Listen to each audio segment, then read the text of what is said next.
Well, a couple of goodbyes. Andre Bocelli would say, or Sarah Brightman, time to say goodbye. We finish up for the year tomorrow, but before we go, I just wanted to say a couple of very special farewells.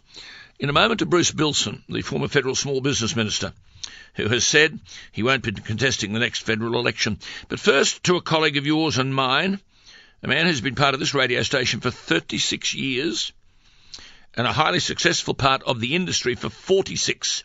Brian Wilshire will be hanging up the microphone after tonight's program. He wants to finish his latest book and look after his health, and I thought on your behalf I'd say thank you to him, and he's on the line. Brian, good morning. Good morning, Alan. How are you? You're meant to be asleep in bed. I am very close to being asleep, I can see. Well, this will put you to sleep.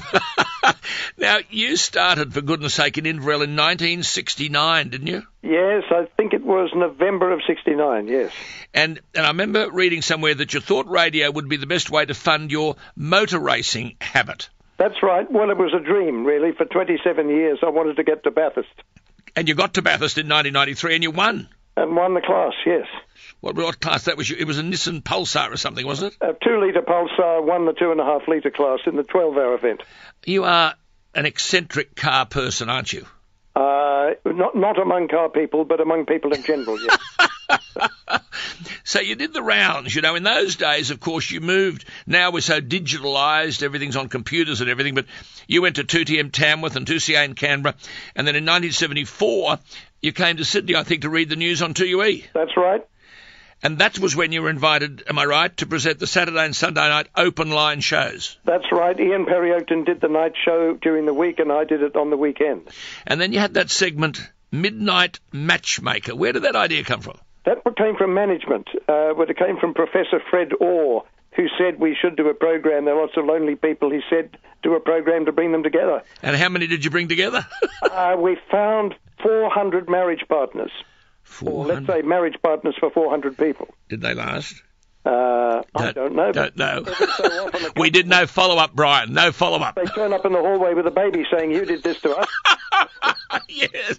Then you created this thing called instant drama. That was the highlight. Yeah.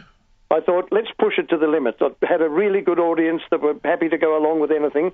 So I said, we will have a drama which mysteriously had some, parallels in real life that I discovered later. I just made up a story about a kid that was brought up in the basement of the Bedside Manor Hospital next to the Forbidden Desert in Victoria, and he wanted to learn to drive, so he learnt by correspondence. Then he burst out one day when he was about 21, pinched a car and went off to find his fortune.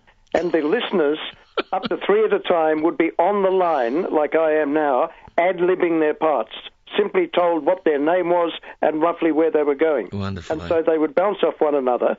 We tried to get it to television, but the gentleman, I think it was John Eastman, who produced Norman Gunston at the time, couldn't find actors that could ad-lib. This was before theatre sports. Yeah. Now they all do, thank God you're here.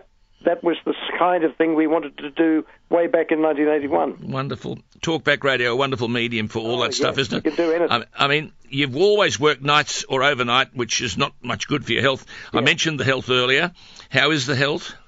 Well, I've had a cough since April of last year, but the x-rays can't find out what it is.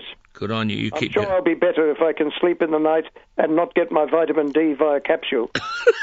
That's right. Walk out into the sun instead of being asleep. Now, the book, I think, is called What Lies Ahead. Well, it was going to be until Angela Merkel came along and did something that nobody expected. Yes. Now I've got to revise it.